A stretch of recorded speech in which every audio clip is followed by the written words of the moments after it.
This channel does not promote any violent, harmful, or illegal activities. All content provided by this channel is meant for an educational purpose only. Top quality और consistent performance के लिए सिर्फ silver pumps नाम याद रखना। আর এই মুহূর্তে আমাদের দর্শকদেরকে জানিয়ে রাখতে চাইবো ওয়েদার আপডেট। দক্ষিণবঙ্গ জুড়ে ঝড় বৃষ্টির কমলা সতর্কতা, সকাল থেকেই বৃষ্টি পশ্চিমের জেলায় জেলায়। আমি কথা বলবো আমাদের রিপোর্টার কমলেশের সঙ্গে। কমলেশ, কি আপডেট রয়েছে?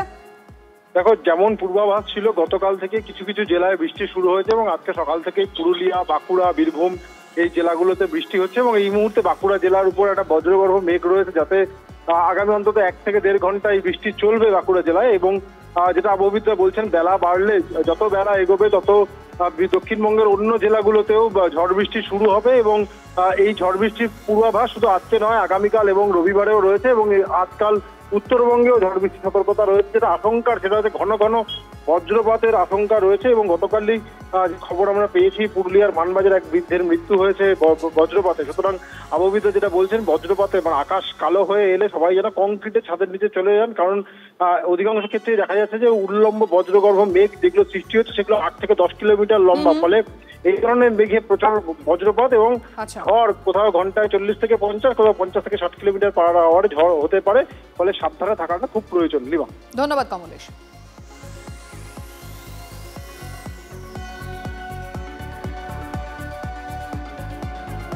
পানিহাটি পুরসভায় সরাসরি নজর রাখছি, কারণ সেখানে নতুন চেয়ারম্যানের খবর আপনাদেরকে দিতে হবে। কে হলেন নতুন চেয়ারম্যান? চলুন, আমাদের রিপোর্টার অনন্ত চট্টোপাধ্যায় আমাদের সঙ্গে রয়েছেন। তার আগে খবরটা দেখে নিই। পানিহাটি পুরসভার নতুন চেয়ারম্যান হলেন সোমনাথ দে। সর্বসম্মতিক্রমেই পুরসভার নতুন চেয়ারম্যান হলেন সোমনাথ। অনন্ত চট্টোপাধ্যায়ের সঙ্গে কথা বলতে চাইবো। অনন্ত, সমর্থন জানিয়েছে। কংগ্রেস সিপিএম ছিল, হ্যাঁ কংগ্রেস সিপিএম ছিল, তারাও সমর্থন করেছে। অর্থাৎ 32 জনের সমর্থনে চেয়ারম্যান হলেন নতুন চেয়ারম্যান পানিহাটির সোমনাথ দে। না, আমাদের সঙ্গে যোগাযোগ বিচ্ছিন্ন হয়েছে। অবশ্যই আপনাদের খবরটা আরো একবার জানিয়ে রাখতে চাইবো, কারণ পানিহাটি পুরসভার নতুন চেয়ারম্যান কে হবেন সে নিয়ে যখন জল্পনা চলছিল, আর একবার আপনাদের জানিয়ে রাখি, সোমনাথ দে পানিহাটি পুরসভার নতুন চেয়ারম্যান। প্রাক্তন পুরপ্রধান আসেননি, তিনি একটু অসুস্থ। কতজন ছিল কাউন্সিলর? ওই 3 জন বাদ দিয়ে সবাই ছিল, এবং সিপিএম কংগ্রেস দুজনই ছিল। তার মানে 32 জন, 35 জনের মধ্যে 32 জন কাউন্সিলর উপস্থিত। আমার ফার্স্ট কাজ হচ্ছে পানিহাটির মানুষকে পৌর পরিষেবাটা করে দেওয়া। এটাই হচ্ছে ফার্স্ট কাজ, যেটা পৌর পরিষেবাটা 5 লক্ষ 5.5 লক্ষ মানুষ পানিহাটির 35টা ওয়ার্ড, এই মানুষকে পৌর পরিষেবাটা পৌঁছে দেওয়াটাই হচ্ছে আমার ফার্স্ট কাজ। ও বিরোধীরা কি বললো না বললো সেটা নিয়ে আমি মাথা ঘামাই না। মোটামুটি মাঠ নিয়ে যে ধোঁয়াশা হয়েছে সেটা নিয়ে কি স্পষ্ট করবেন? সেটা আমি কিছু বলবো না, কারণ সেটা রাজ্য সরকার দেখছে। মাননীয় মুখ্যমন্ত্রী মমতা বন্দ্যোপাধ্যায় রাজ্য সরকারের পক্ষ থেকে এটা ডিএম এবং এসডিওকে দায়িত্ব দিয়েছেন। তারা মাঠ সরকারিভাবে মাঠ অধিগ্রহণ হচ্ছে, অতএব সেটা সরকারের ব্যাপার, সরকার তার সিদ্ধান্ত জানাবে। যেমনটা শুনলেন, সর্বসম্মতিক্রমে পুরসভার নতুন চেয়ারম্যান হলেন সাংসদ পার্থ ভৌমিক ঘনিষ্ঠ সোমনাথ। দলের নির্দেশে পদত্যাগ করেছেন ইতিমধ্যেই মলয় রায়, সে বিষয়ে আপনি আগেই জানেন।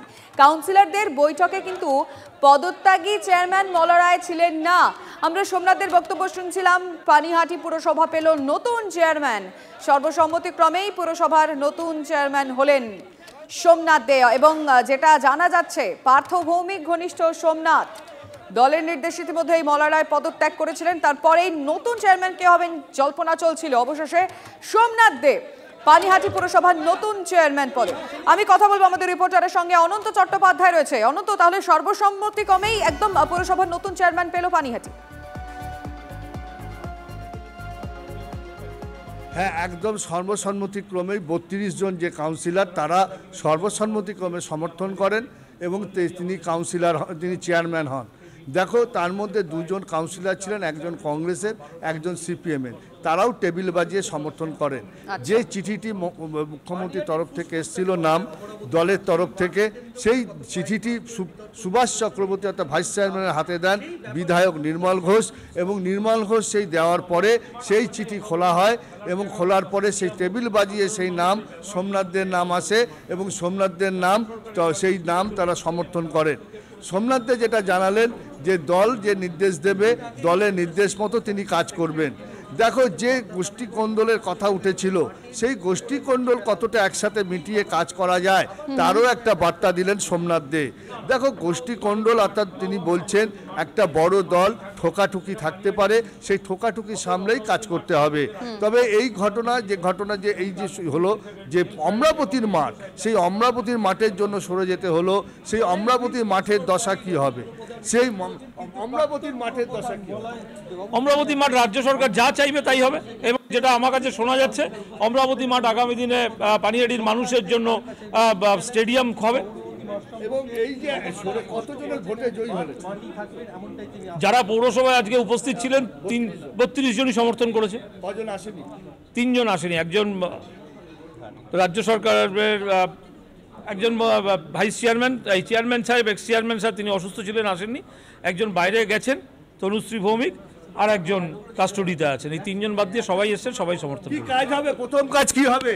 প্রথম কাজ আমার হচ্ছে গার্বেজ সমস্যা, মানুষের বাড়িতে পানীয় জল পৌঁছে দেওয়ার সমস্যা, রাস্তাঘাটের উন্নয়নের সমস্যা। বেশ, তুমি অনন্ত কথা বলো, তার সঙ্গে আমি আসবো, কিন্তু এই মুহূর্তে আমরা ইতিমধ্যে টেলিফোন লাইনে যোগাযোগ করেছি। বিজেপি নেতা অর্জুন সিং আমাদের সঙ্গে রয়েছেন।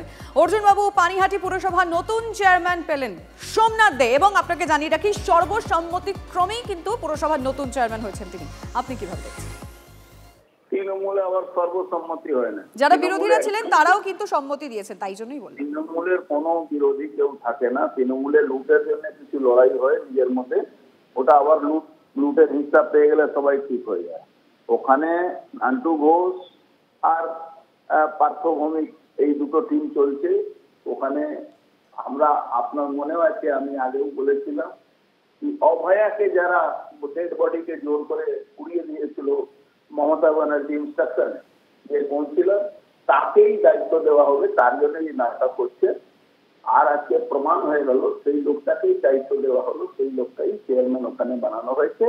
কেন? সিবিআই ডাকলে যাতে মমতা ব্যানার্জির ব্যাপারে না বলতে পারে, মমতা ব্যানার্জি নাম না করতে পারে, তার জন্য ওকে গিফট পোস্টিং দেওয়া হয়েছে। এইটাই রাজনীতি মমতা ব্যানার্জির আছে। উনি অভয়া কেসকে ধামা চাপাতে দেওয়ার জন্য অভয়া ডেড বডিতে জোর করে নিজে সই করে বাবার অনুমতি না নিয়ে ডেড বডি পুড়িয়ে দিয়েছিল এই লোকটা, তার জন্য ওকে গিফট দেওয়া হয়েছে। আর শুনলাম ও বলছে নাকি ওখানে গার্বেজ সমস্যা সোদপুরে কোথায় নিয়ে যাবেন, কোথায় সরাবেন? সোদপুরে তো কোনো জমি কেনেননি ওনার, আগে থেকেই তৃণমূলের শাসন ছিল, কেউ জমি কিনে নিতে, গার্বেজ রাখবে কোথায়? গার্বেজ সমস্যা, জল নিকাশি সমস্যা ওখানে নেই, হতে পারে না। কেন? ওখানে শুধু কলকাতা সারাউন্ডিং আছে, ওখানে পার্সোনালি লোক বাড়ি ওই করছে, হাউজিং হচ্ছে, ওখানে কোটি কোটি টাকা লেনদেন হচ্ছে, ওটা হবে, কিন্তু না নিকাশি আছে। বুঝতে পারছি, আপনার বক্তব্য পরিষ্কার আমাদের কাছে অর্জুন বাবু, অনেক ধন্যবাদ।